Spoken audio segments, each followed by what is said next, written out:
Hello, everyone. It's a pleasure to welcome you to Chemical Heritage Foundation and this edition of History Live. My name is Jeff Sturchio. I'm a senior partner at Rabin Martin and also a member of the Chemical Heritage Foundation's Board of Overseers. It's really a pleasure to be here today with Kiran Mazumdar-Shaw, who's the founder, the chairman, and the managing director of Biocon, which is a leading biotechnology company in India. As you'll hear more in our conversation, she founded this company and has grown it from fairly modest beginnings to being a really remarkable firm that now has something like 7,000 employees and has sales of more than $500 million. It's India's largest producer of insulin and many other products that you'll hear more about very soon. Kiran is well known around the world. She's been recognized and has received many awards for the terrific work that she's done, both at Biocon and in other roles.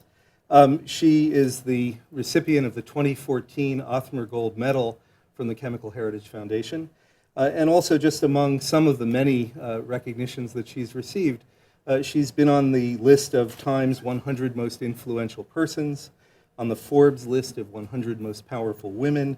She's been cited as one of the top 10 most powerful women CEOs in India. And in a profile of her in the New Yorker that ran about 2 years ago, it said that she's achieved this success by sidestepping Indian tradition. So I want to explore that with her a little bit more. They also titled that profile with a question.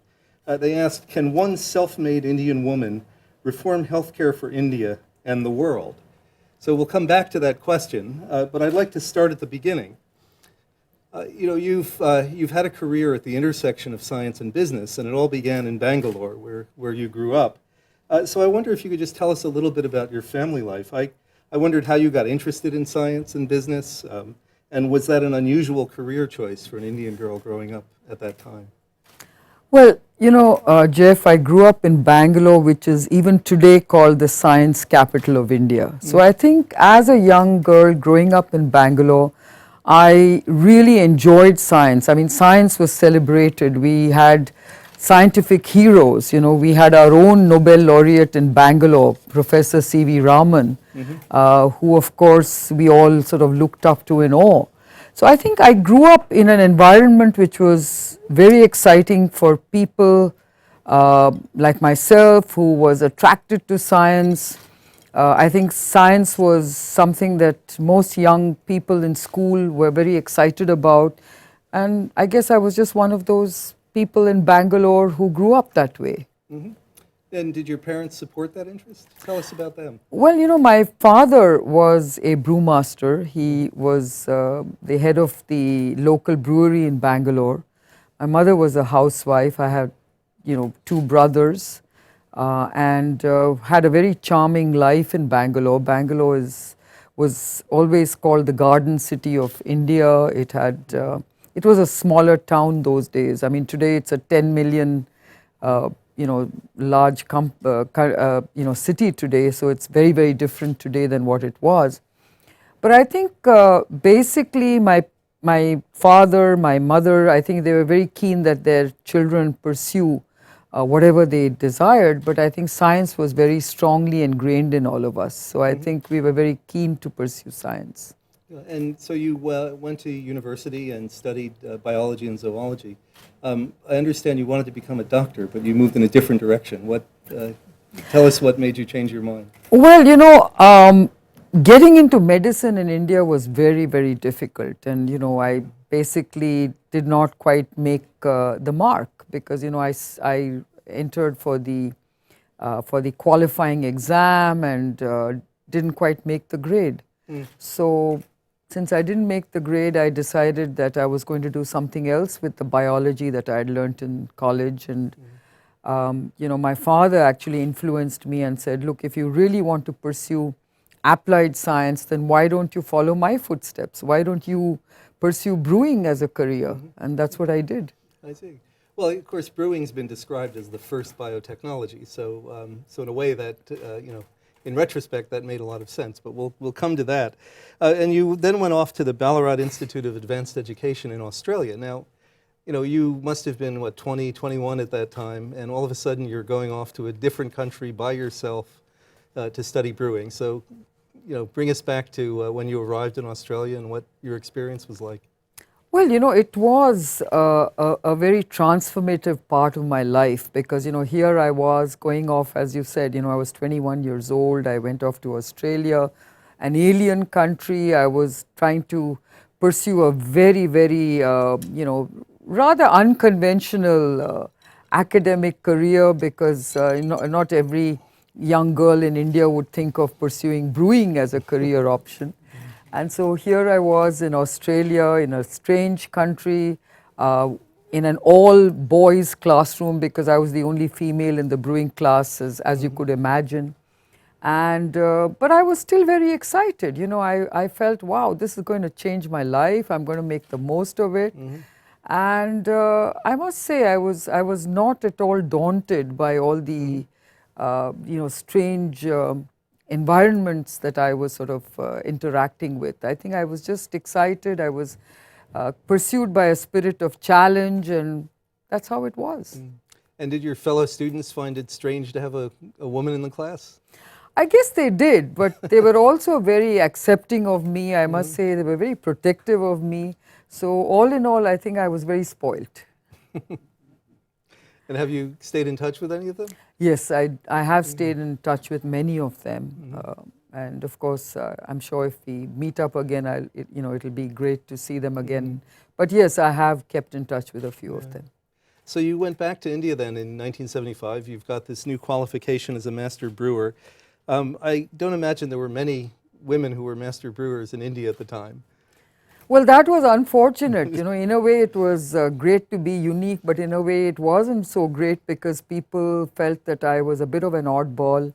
The brewing industry in India at least was not ready to accept a woman amidst their lot.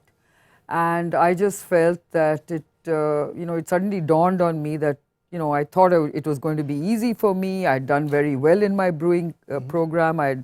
I had graduated with honors. I'd got the first rank in at Ballarat.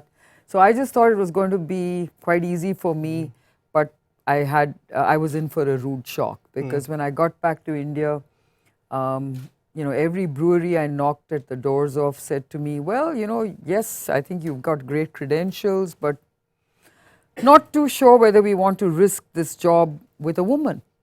And I think that was the greatest gender bias I faced when I got back to India, and I realized that it wasn't going to be easy, that I wouldn't get to practice a brewing profession in my own country. So that was something which was most disappointing.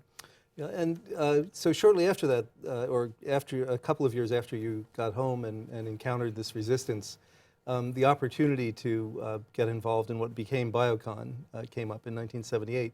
And I wonder, if you could just tell us that story. You met Leslie Auchincloss, who was looking for a partner in India, and I don't want to tell the story for you, but one of the things that surprised me was setting up a company at that time during what was called the license Raj, that it was really a complicated time to do anything in business in India. So just talk about what you found in 1978 when you started to set up Biocon. So I call myself an accidental entrepreneur because, I never planned to start a business.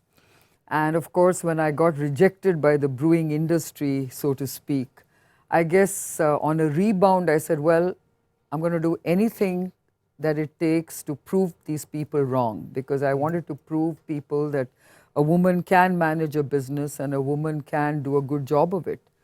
So I was actually all set to take up a brewing profession even overseas if I could. But then I had this accidental encounter with a biotech entrepreneur, Leslie Auchincloss, who was the founder of an Irish biotech company called Biocon Biochemicals, from where I get the name Biocon. And he happened to track me down in India and said, look, I'm trying to set up a biotech company. I'm looking for a partner. I've heard about you because of your brewing days in Australia. Would you like to come and help me start this company in India?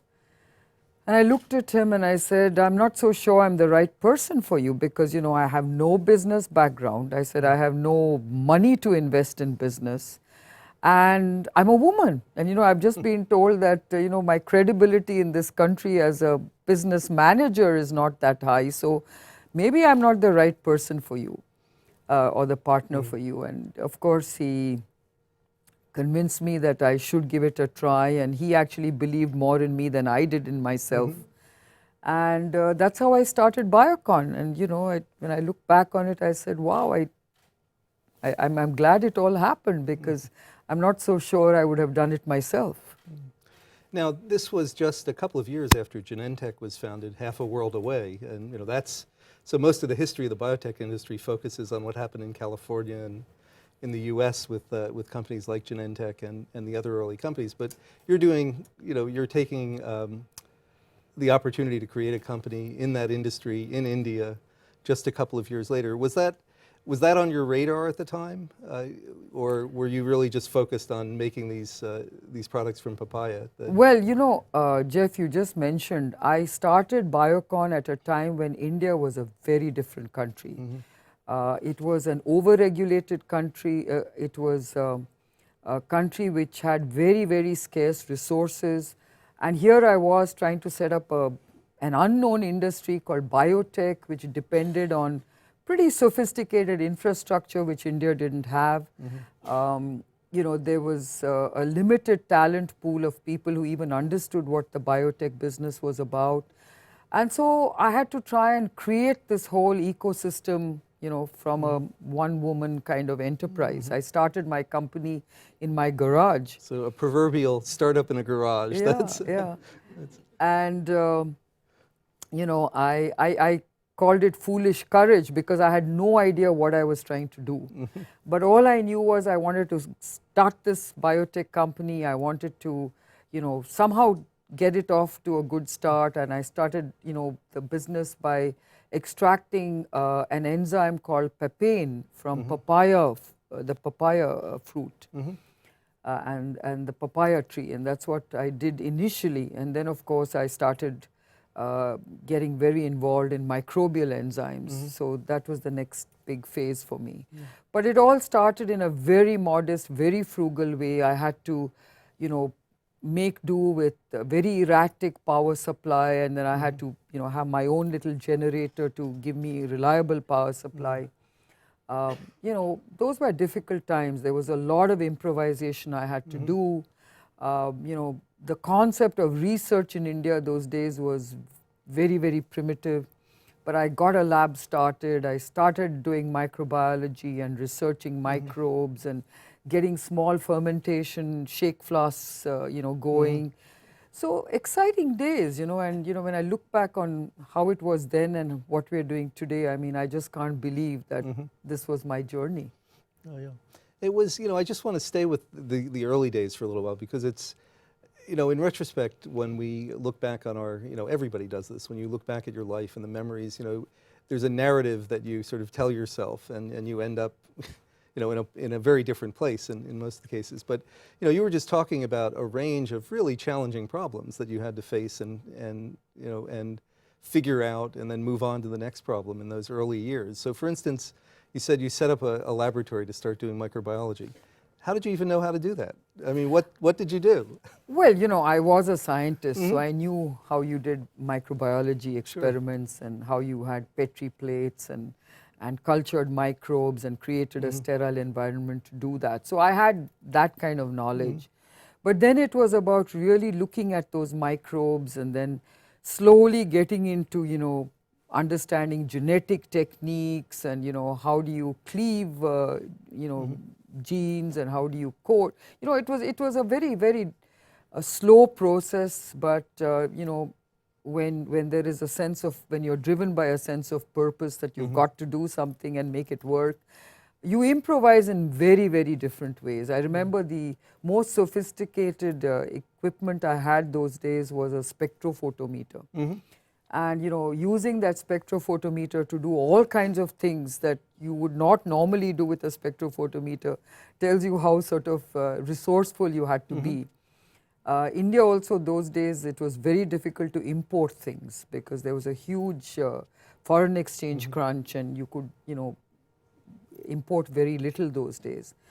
But then necessity is the mother of invention, and I remember in Bangalore by that time when I had started developing this company of mine, there were other companies who started looking at what can they do to help get this whole biotech industry started off. So there was a small company that started making restriction enzymes because it was so difficult just to import restriction enzymes.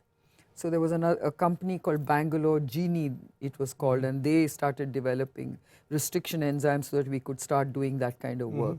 So it was a slow, interesting process, but I think it all started fitting together, and then I got a bunch of scientists who got very excited with what I was doing, and so they joined me and so on and so forth. So.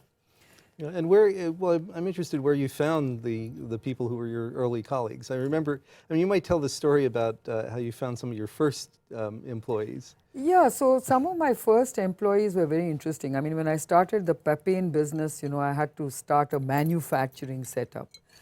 And there, nobody would join me because, again, I was a woman entrepreneur and I was considered to be high risk when it came to job security. So I basically got 2 car mechanics to finally join me. They were about to retire, so they decided maybe this risk is worth taking. Then when it came to finding scientists, there used to be a very bright young scientist who used to keep, dropping into my office to discuss his biotech, project, which he was doing at college, at one of the leading colleges, Indian Institute of Technology in Delhi. And his parents used to live in Bangalore, so every time he came to Bangalore, he would come and discuss his project, and I would give him some enzymes to play around with.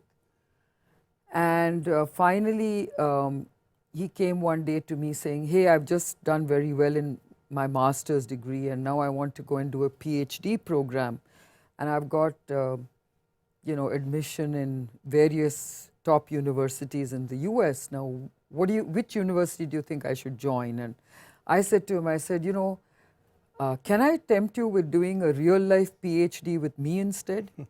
I want you to start up an R&D division for me because I've got to also now focus on other aspects of the business.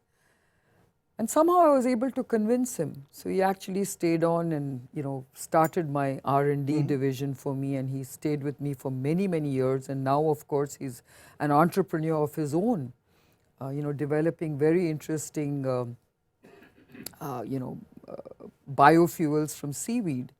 So I think that was quite an exciting time. And then I had another very bright young PhD student from my good friend Charlie Cooney's lab in MIT. And he had come from Boston looking to see whether there was any opportunity in India.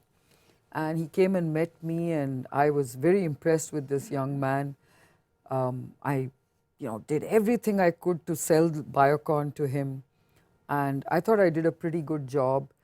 And he kind of gave me the impression that he would take up this job. But then a few days later, I was told that he interviewed with many other big companies and that there was no way he was going to accept my job. At least that's the feedback I got from the other companies. But lo and behold, he suddenly sent me a message saying, "Hey, I'm ready to come, but where's my letter of appointment?" So I said, "Oh, I thought you'd never join us." But, obviously he found it very exciting, and today he is our CEO. So, I've had some very interesting people who decided to join the company, and it is them who really, helped me to grow this business into what it is today. Yeah, certainly. And you began to grow rapidly. I mean, in the 80s and 90s, the company went from 2, 3 people, and from making one enzyme to many enzymes, and then, as you said, microbial enzymes and others. So what were, did you have, I'm trying to think of the right way to ask this, did you have a clearly thought out strategy that you were simply executing against? Or was this, you were just responding to opportunities that you saw as they came along? Or is it a combination of both? And who was competing with you at that time? Okay, so, I've had a pretty interesting evolutionary journey in my business. So for the first close to 20 years, we were actually an enzymes company, an industrial enzymes company. And again, enzymes was a very interesting area to be in. Of course, it was a technology ahead of its time because it was about greening the world, and it was about creating eco-friendly technologies, which in the 70s and 80s was still an idea ahead of its time. It's it's a very different world today, with a better understanding of climate change and the need for green technologies. So when I was developing enzymes in the 70s and 80s, I guess it was really looking at various industries that would readily buy into these kind of enzyme technologies. So it was all based on what kind of enzymes would deliver economic benefit to certain industries. It was about higher yields or higher purity. So the starch processing industry was a big opportunity for us. The textile industry was a big opportunity for us. Yes, effluent treatment was something we tried to really get at that time, but there were few takers for that. Biofuels was another area we really looked at. We were very excited. Again, an idea ahead of its time. Then there was a whole other area of enzymes for human health and animal health, and that also became quite interesting for us. So it was around that time that I decided that maybe we should look at something else beyond enzymes, and that's when we started looking at biopharmaceuticals. And said, can we leverage all the technologies that we've used for enzymes to biopharmaceuticals, and that's how the business evolved. So initially, I would say, yes, you tend to be opportunistic, but slowly you start strategizing. So that's what happened in enzymes. Enzymes, we started first opportunistically developing enzymes, but then later on we looked at industry needs and industry opportunities, and then we started strategizing. And the same happened with biopharmaceuticals. Initially it started with just leveraging our technologies that we had developed for enzymes to see what else can we do with this technology in the area of biopharmaceuticals. So when it came to some of our fungal fermentation technology platforms, we started developing statins, okay, based on fungal fermentations. Aspergillus was the fermentation platform that we leveraged for that. Then when it came to our recombinant yeast technology, we said, what can we do with this? And I started with insulin. And then we also then brought in some new technologies, which was the antibody technology. Now that's not something I used for enzymes, but that was a new technology that we actually brought in, because then we became very strategic about what we wanted to do with biopharmaceuticals. Yeah, well, and with both statins and with insulin, you were going after very large markets. Those, so one question I have for you is, when you were first in the enzymes business and then when you began to diversify, who were your customers? Were they mainly Indian firms, or were you always working internationally? I've always worked internationally right from the enzyme days, because there was a very small market for enzymes in India. I would say 80% of my enzymes were marketed overseas and to all parts of the world. And so when I started biopharmaceuticals, I almost had the same kind of orientation that, India would be an important market, but I think my main opportunities would be elsewhere. So statins, certainly it was basically bulk drugs that I was making, as APIs, which is what I was doing with statins. And so all our customers were overseas generic companies. When it came to insulin, yes, that was the first time I started looking at India as the market for the insulins, because I realized that India was the world's diabetes capital. And yet we were so reliant on imported insulin. And most of the imported insulin was way beyond the reach of most diabetic patients in India. India doesn't have a national health system, so it's all out of pocket expense for patients. And I found that very few people in India, or very few diabetics in India, could really afford the insulin therapy that was available at that time. So I felt that if, as an Indian entrepreneur, if I could develop insulin cost effectively, then I could make a difference to diabetics in India. And that's how I started with insulin therapy. And I was actually very influential in bringing down the cost of insulin uh, to almost a quarter of what it was selling at. And then, of course, if I look at the tender pricing in India, I think we brought it down to a tenth of what it was, what it used to be about, 15 years ago. So I think we've done a lot to, address the healthcare challenge in India in terms of how do you bring affordable access to important life-saving drugs. Yeah, and that's, I think that theme is one that, certainly we'll continue to talk about, is one that has really characterized the work that Biocon has done, that this theme of affordable innovation is, I think is quite important. So we'll come to some other examples of that, but one other aspect of the expansion that you were going through in that period as you began to get into biopharmaceuticals, you're now manufacturing much larger quantities of the materials you're doing. You need to have a plant to do that. So tell us how this is another aspect of the evolution of the company. You have to start thinking about where you're going to build a factory and get those resources. So I think, once you start looking at your business strategically, it became very apparent to me that if I really wanted to look at Biocon as a global biopharma company, I needed global scale. So everything that we did started looking at scale. And then you're right, when you're looking at global scale, then there's the engineering challenge, because you can make something at small scale and cater to a small, market segment. But when you want to scale up to service global markets, then it's a huge challenge. It's a huge investment challenge, and it is a huge engineering challenge as well. Now, fortunately, I think I was, being in India, the engineering talent in India is very strong.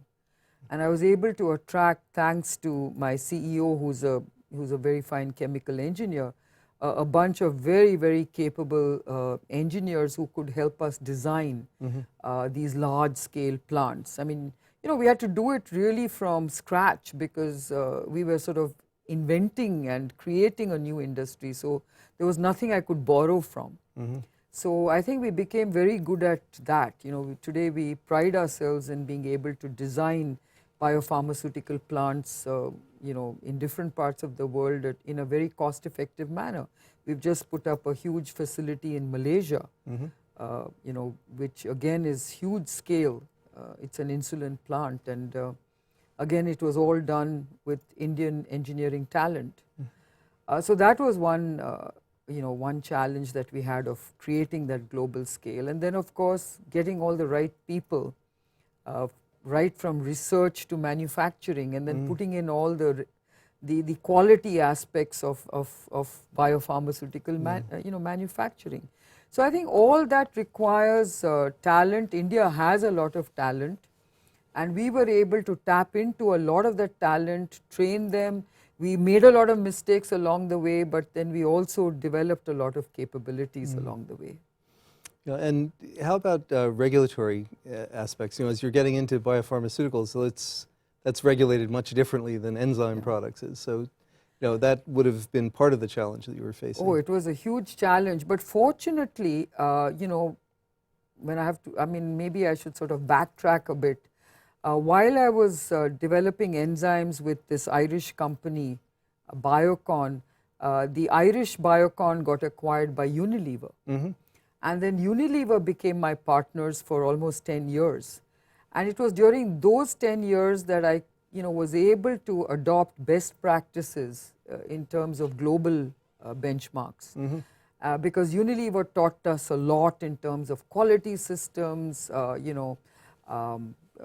manufacturing systems, financial reporting systems. So we professionalized very, very rapidly during those 10 years, and I was like a sponge soaking it all in, because I think I couldn't have asked for a better partner at that phase of my development, who could actually teach me so much, and that actually stood us in good stead, when we moved from enzymes to biopharmaceuticals, because our quality systems were very robust. And then it was about really understanding what biopharma regulation was all about and adapting to that. So I think we were able to do that very effectively, and that's been one of our success mantras, I would say. Yeah, and around that time, I guess shortly after you bought back Unilever's stake in the company, you also got your first FDA approval, didn't you? Yes.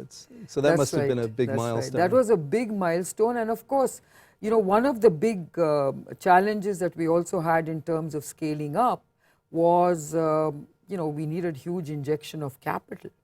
So in order to do that, we took the company public, and that actually helped us to fund and finance a lot of our, you know, global scale operations. I see, and that was in 2004 that you did, yeah.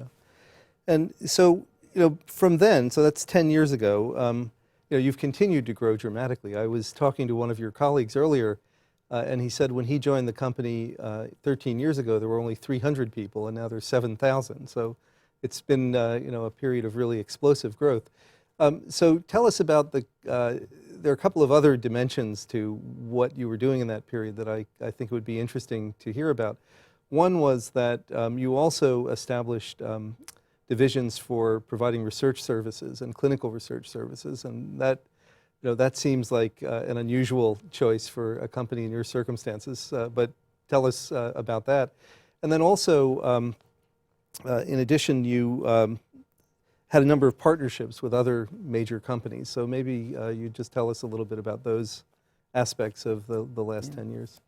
So, you know, in the sort of early 1990s, India had started becoming a very important software services country. You know, suddenly, you know, there was this huge boom in IT in India, and a number of young startups started providing software services to the outside world.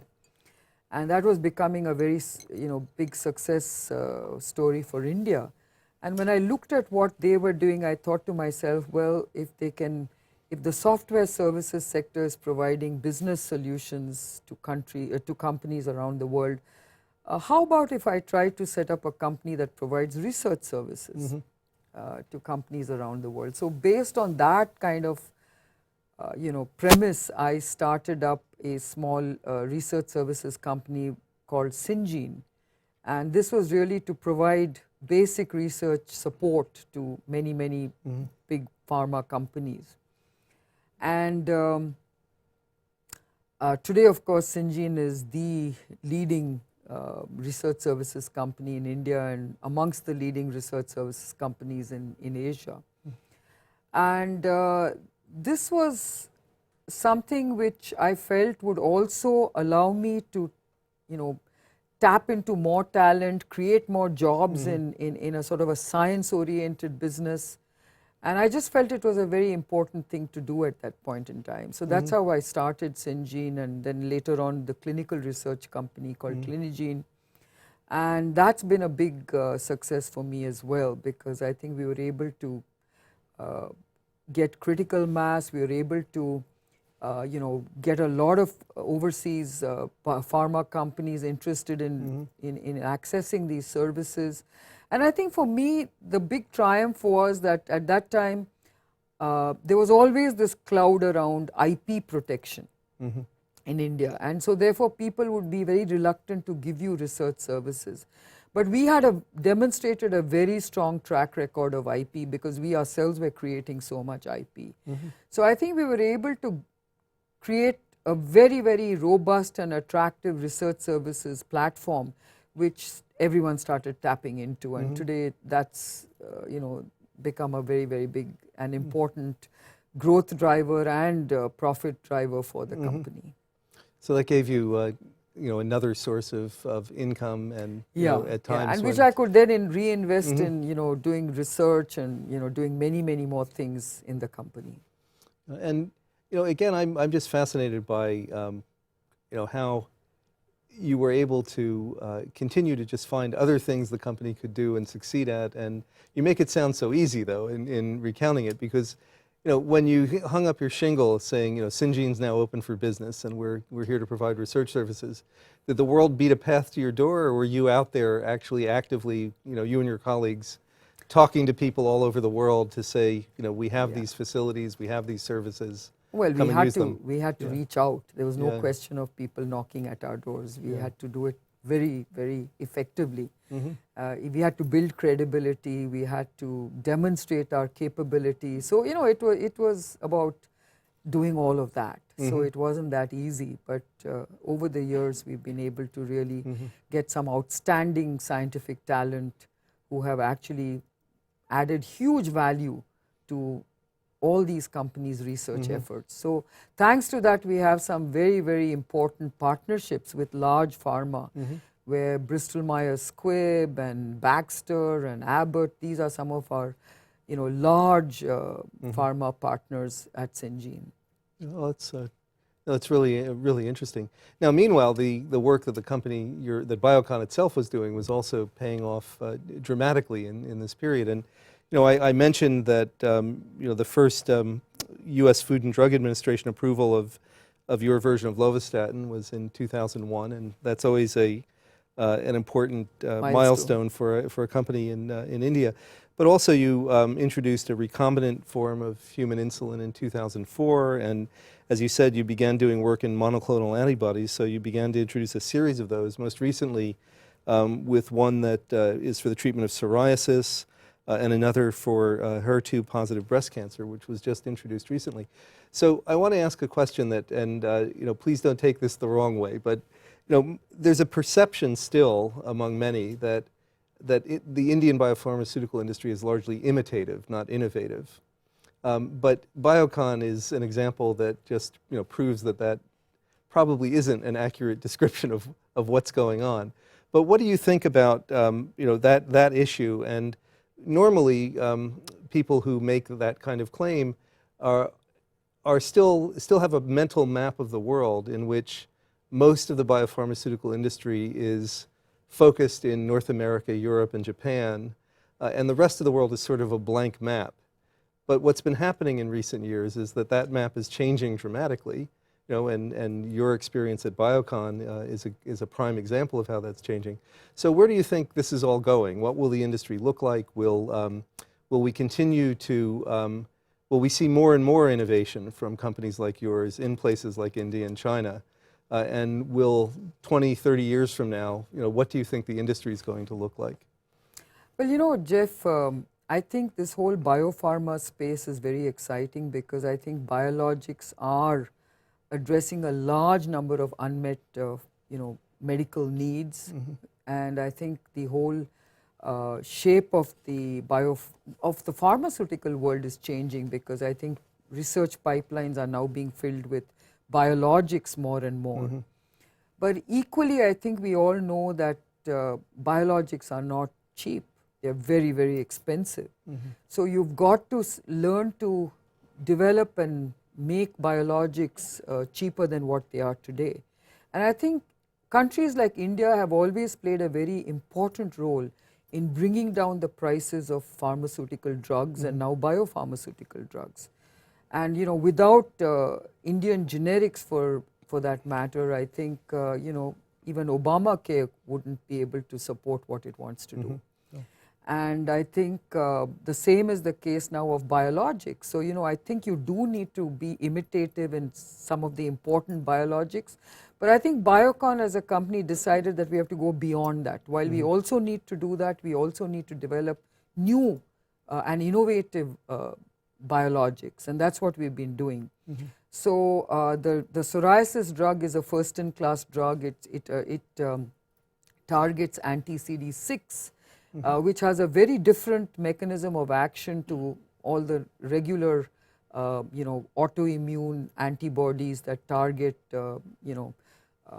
TNF alpha or some of the other well-known targets. Whereas here, what we do is we modulate the immune system to give a much longer remission than most of the other antibodies do, because the other antibodies are just mopping up cytokines as they are caused, whereas here it actually down-regulates cytokines, and that's really the big exciting opportunity that this drug has. And we've started with psoriasis, but we call it, you know, it's almost like a pipeline in one product, because we have so many different indications that we're going after using this mechanism of action. So it's a very exciting finding for us. It's, you know, we are focusing a lot on basic science, because when you have to answer questions about mechanism of action, you have to do a lot of that work, and not much work has been done on anti-CD6.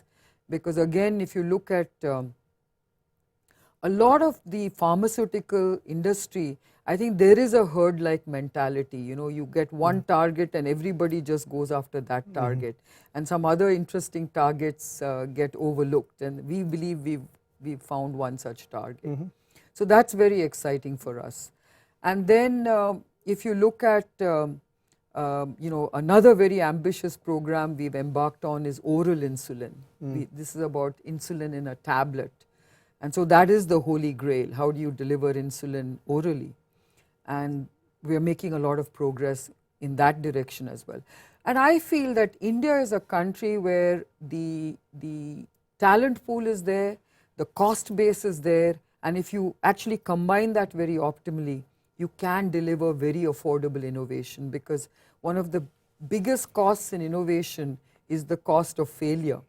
Because, you know, they always say, why does a drug cost $1 billion or $2 billion to make? Because they say, you know, you only get about 10% success, and the rest of it is you're paying for the cost of failure. And I always say the cost of failure in India is very affordable. Yeah, yeah, no, well, it's no, that's an important point. And now let me just you know, ask a related question. When you look at the contribution that the biotechnology industries or biopharmaceutical companies have been making to India's economy, what role do you see there? Is this now a much more important part of the economy, and you know, do you expect that to grow? I think, you know, we are really at the cusp of a bio-revolution, because I really think now in India we are beginning to look at a bioeconomy. Because I think biotech can actually do a lot for India in terms of transforming it into a very sustainable economy. For instance, okay, biopharmaceuticals is one part of the equation, where I believe that India can be the lowest cost producer of many, many important biologics, simply because we have the cost base to do biomanufacturing much more cost effectively than any other part of the world. The second thing is about biofuels. I think that's a big opportunity for India, because India has to have energy independence. Today our reliance on fossil fuel is actually very, very challenging for us. You know, more than half of our you know, the foreign exchange deficit is because of oil imports. I see. And then if you look at, you know, synthetic biology has a lot to do, you know, can play a very big role for India in many, many areas of the economy. And then we look at bio-IT. I think that's a big, big opportunity for India. You know, today the world is talking about big data analytics. We are talking about genomics, and again, all that is about number crunching and data crunching. Yeah, this is personalized medicine, is what you're talking about, where so drugs are targeted to the genetic profile of individuals. So I think that's a very big opportunity for India, and people are beginning to recognize this. And then, of course, you have agri-biotech. You know, I mean, there are many parts of the world that are very adverse to genetically modified crops. I think India needs to focus on that, because we need to provide food security for our country. And again, I think biotech has an answer for every one of our needs today. So I think the government is beginning to recognize that. There's a lot of biomedical inventions and innovations going on, because, you know, we need to find new ways of delivering universal health care to India. And one of the things is about getting very low cost diagnostics to address that first part of primary health care. And then you know, build on top of that with all these you know, affordable drugs. I mean, we are the pharmacy of the world. You know, we manufacture 80% in volume of generic drugs for the world, maybe 20% by value, which means the lowest cost at, the highest quality at lowest cost. That's what India does for the world. So I think we have everything that it takes to develop a very robust healthcare system in India, but we haven't done very much with everything that we have. Yeah, well, that's also an interesting question because, I mean, as you were talking, it's pretty clear that the ecosystem for the biopharmaceutical industry now has changed dramatically from when you started. You told us earlier that when you started Biocon, you had to build that infrastructure to help support what you were trying to do. So that now is, I'm sure is dramatically different, and you've given some examples of that. At the same time, when it comes down to it, for India to really change the healthcare system in a way that takes advantage of all the opportunities that come from new biologics and other affordable innovations, that in the end isn't a scientific question; it's more a political question. Yeah. So, are you optimistic about how things are going, not just in India but in other parts of the world as well, on having health systems that are actually up to the challenge of providing the kinds of care and coverage that people need? Yeah, so I think if you look at most parts of the developing world, they are still very challenged in terms of providing access to basic healthcare. I think, but it's also very evident that most governments in the world are beginning to invest more and more into healthcare because they realize that this is also a very strong political card for them. Because, actually, illness is the number one reason for indebtedness and poverty for most people in the developing world. The moment a family member falls sick, they lose their sort of life savings very often to just looking after the sick person, especially when they are, affected by, these diseases like cancer or chronic diseases, then it becomes very, very expensive. So I think the government certainly realizes that they've just got to do their bit. Now they've got to start looking at addressing these kind of healthcare needs. So I think right to healthcare is becoming very, very important in the developing world. And governments are increasing their GDP spends on healthcare. India, for instance, has announced that it will treble its healthcare spend in this coming, what they call the 5-year plan, as we call it. Up until now it was less than 1%, now they're going to go a little towards 3%. And then if you add what private sector is doing in terms of healthcare, then it all adds up to about 8 to 9% of GDP. But I think what augurs well for India is that it has a very low cost base in terms of the whole health ecosystem. And therefore, if you then combine it with the health economics or the health economic model for India, then you actually have all the bits and pieces that can actually build a very robust and sustainable, universal healthcare system for India. You don't have to make it the most advanced, but at least give it a basic good quality feel about it.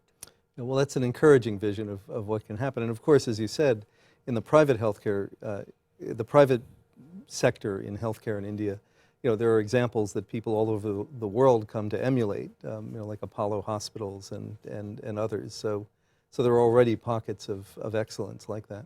So I want to just, before we open the floor to the audience to ask you a couple of questions, I have one last question for you, and that is, if you think back to over your career and how remarkable it's been, what advice would you give to a young Kiran who comes to you for advice, or a young man who comes for advice, is an aspiring entrepreneur?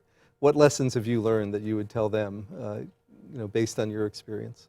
So I always tell young entrepreneurs, whatever you do, have a sense of purpose. Something has to drive you to doing something. And then of course you've got to be able to take it with a spirit of challenge. I always tell entrepreneurs, keep trying to find a differentiated model. Don't just try to do what others are doing. Because if you want to stand apart, if you want to break apart, then you've got to be differentiated. So that's where innovation counts. And so it's about, innovating to be different. And it's, as you know, it's not just about doing things differently, but also doing different things. So both are important. And I keep telling people, challenge the status quo, keep reinventing yourself. So these are some of the things I keep sort of mentoring young entrepreneurs about, saying that, you know, it is an evolutionary journey. You know, where you start and where you end will be very different. But, you know, you've got to evolve, you've got to ask those questions, you've got to make mistakes, you've got to find your way, you know, through life's journey. And, you know, you will have different opportunities, different paths, but finally you will find the right path that you want to go on. Well, it sounds like good advice. So let's open it to the audience, and I'll just ask you to stand up and identify yourself, and I'll repeat the question so that the web audience can hear it as well.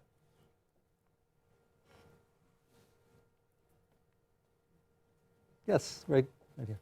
Hi, I'm Helen Giles, Street President at University of the Sciences. I'm very curious, you've had different partners with your business over time. How did you maintain your autonomy when some of the partners were a great deal more powerful than your company? Very good question. So just let me repeat it so that the audience on the web can hear it. That it's a question about you know, the partnerships that you've had over time, and how can you maintain autonomy when you have some very big and powerful partners? Well, fortunately, I had majority control. And that makes it very easy. All right, well, that's okay. Next question. Yeah, how about in the back, and then I'll come back to the front. My name is Ishai Nir from Ariba Scientific. And I guess a short-term and long-term question. First of all, what impact do you see Friday's announcement of the new government, which I think everybody's expecting, to have on industry and science funding? So the question is about what impact will the new government in India have on industry and science funding? Well, you know, the poll predictions are that the new government will actually be a certain coalition of new partners. And the person who's also heading this new government is very pro-business. So I think the market and the people in general are very, very excited about the change that is expected from this new government. Their political manifesto was very encouraging for science and technology, because they actually had, this was one of the few manifestos that had a huge section on investing in science and technology. They've actually talked about investing in big data analytics. They've talked about biotech. They've talked about basically all aspects of science and technology. So I think, let's see. I think everyone's very, very hopeful, and you know, everyone wants change, and everyone hopes that they will do all the right things. Remains to be seen. And if I may, as a follow-up, the long-term question is, it appears that manufacturing centers that have been predicated on low-cost labor have sort of enjoyed shorter and shorter timelines as I think salaries become more globally available and people understand sort of what they're doing is worth. Why do you think India will break that mold and it won't be moving to Myanmar in 3 years or 5 years, etc.? So let me just repeat it again for the audience. It's an interesting question about manufacturing centers that depend on lower cost labor seem to, over time, to have less and less of a period when they don't face competition from other places, as globalizing salaries get to the point where people realize that they can move elsewhere and do better.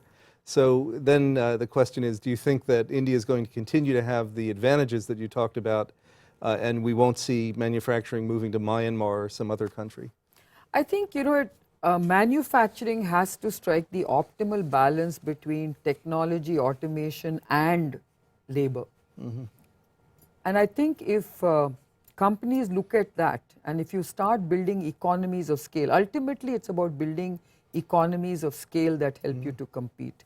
And I think India can do that. I mean, even today, I know that even in the textile industry or the garment industry, which is really the most labor intensive of most of the industry, where you keep hearing about Bangladesh and Myanmar and many other countries in that region vying for this business.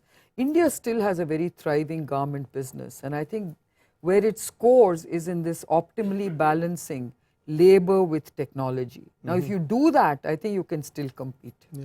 Well, and also I think if I can just add a little bit to that, if you look at the work that scholars like Michael Porter and others have done about international competition, they look at clusters of innovation in different countries. So in India, you have, we were talking before about this ecosystem that's built up so that it's not just that Biocon is there, but all of the service industries that you need are there as well. And that's one other thing that other countries are going to take, it will take them a long time to build the same kind of No, you're density. absolutely right. I think the ecosystem is extremely important, and that's why I'm so hopeful that the biotech sector is going to really do well for India, because we've created that ecosystem, which is now beginning to pay off. Yeah, yeah, no, it's very good. So other questions? Well, I'll come to the front this time. Yes.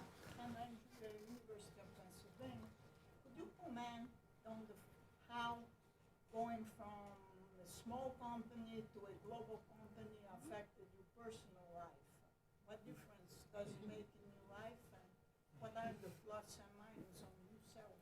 Yeah, so that question is going from a small company, the proverbial startup in a garage, to a global company. What impact has it had on your personal life?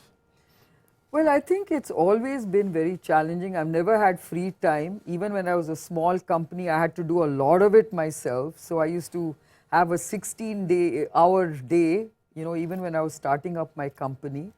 Today, I might have a 12-hour day, but I still don't have time for myself. So I think, the challenges are different. At every phase of your life, obviously, it's a different set of challenges. So I guess, once you sort of once you're in this whole journey of building an enterprise the way I have to do it, I guess it's just about somehow finding time and making time, and it's not easy. So it's not that I've had it very easy in the past and now it's tougher. I think I've had a different set of challenges when I was in the early startup days, and today my challenges are very different. These are global challenges, those were local challenges. Thanks. So yes, how about in the middle there? Yes. Pat Audette from the University of Sciences. To follow up, you talk about an innovative biotechnology company where things are very long-term, and yet there's, in follow-up to political ones, there's short-term political fluctuations that impact pricing and compulsory licensing. And can you talk about the impact of those short-term changes in politics to your long-term strategies? So this question is about the tension between some of the long-term trends that you were describing and short-term perturbations, either changes in policy like pricing and reimbursement, compulsory licensing and other issues, and how you balance that tension. So I think basically this happens in every economy that's growing at the pace we are. And I think you're going to see a lot of political dynamics which will be very opportunistic. And there comes a time when I think all developing economies have to do what's good for the economy, and very soon they find out that some of the policy decisions that they've taken in haste are not quite working out the way they want to. So for instance, drug price control is one good example where the Indian government just introduced very draconian measures of price control on the Indian pharmaceutical industry by saying, look, we're going to just make sure that drugs are available for everyone and it's going to be cheap, and therefore the industry has to bear the brunt. Now that hasn't quite worked out the way they wanted to, because a lot of industries have just stopped making some of the essential drugs because it just doesn't make economic sense. It's not viable. And now what's happening is we are importing drugs from China. So I think the government realizes that there is a limit to which things can happen. I think the compulsory licensing bit is also a bit of a knee-jerk reaction to some of the compulsory licenses that were awarded, which in terms of the patent justification, it was there, but then people started then trying to get a lot more out, compulsory licenses out, and now I think the government has realized it's not worth it. So they've suddenly looked at compulsory licensing and they've curbed it. So I think these are, there's bound to be these kind of activities based on certain political dispensations, but by and large I think all economies figure out what's good for them and what's not good for them. Yeah, thank you. Yes, right in front. Charles Cooney, MIT. Biocon has had a significant impact on the healthcare delivery in India, but it also is a regional player. Can you speak to not just how today, but how in the future your view of the impact that you can have on the delivery of healthcare in the broader region may play out? Oh, so the question is about, you've talked about Biocon's impact on healthcare in India, but also you have a role to play in the region. So how do you see that developing? Well, I think the same thing holds good for a large number of developing economies where we are making a big impact. For instance, let's take insulin. We sell insulin today in about 55 countries in the world, and I think it's making a huge difference to their need for insulin therapy and the affordability associated with insulin therapy. I think we made a big difference there. And we expect to do this globally, in terms of all the areas that we service. I think Biocon looks at itself as a company that is focused on certain very important chronic disease areas where we believe that cost of therapy has to be looked at as a very important need for global health care. And that's where I think we can make big impact. And that's the way we are planning to do that. Very good. Yes, sure. Monica Koo, how would you describe your company culture and your leadership style? So how would you describe your company culture and leadership style? So my leadership style is, extremely open. I basically have a very open architecture in terms of the company. I delegate a lot. I believe in empowering people. I like people to have a problem-solving approach. I actually allow people basically to take on responsibilities that involves problem solving. And rather than giving people a task, I expect them to solve problems. And that's my leadership style. And I think that's worked very well for our organization because people in our organization feel very empowered. They take a huge ownership of their job responsibilities. And that's the way I've sort of built this company. And how about the company culture? Well, the company culture is very open and interactive and collaborative and very empowered because I think people like to own responsibilities and deliver on them and feel extremely,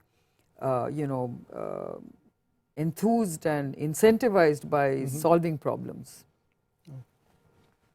Yes, other questions or comments?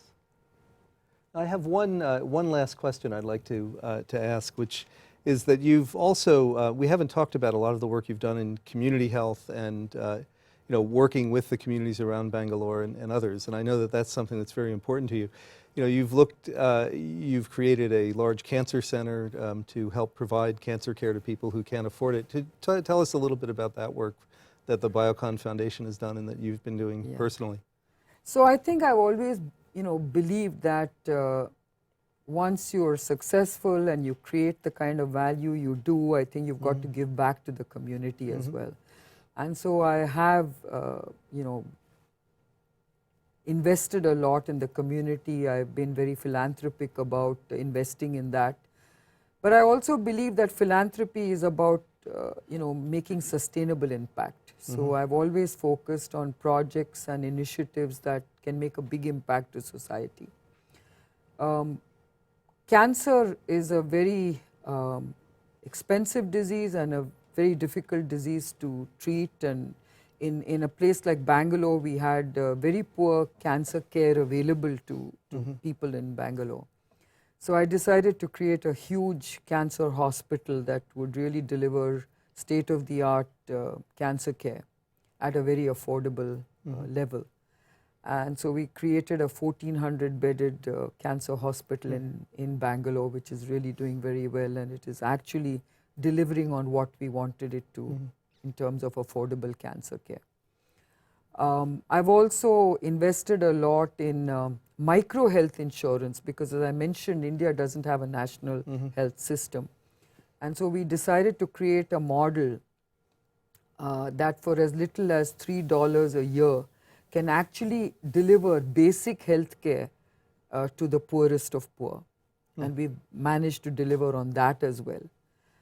I think one of the things that I've always tried to do is to catalyze new models of healthcare delivery for the government then to scale up.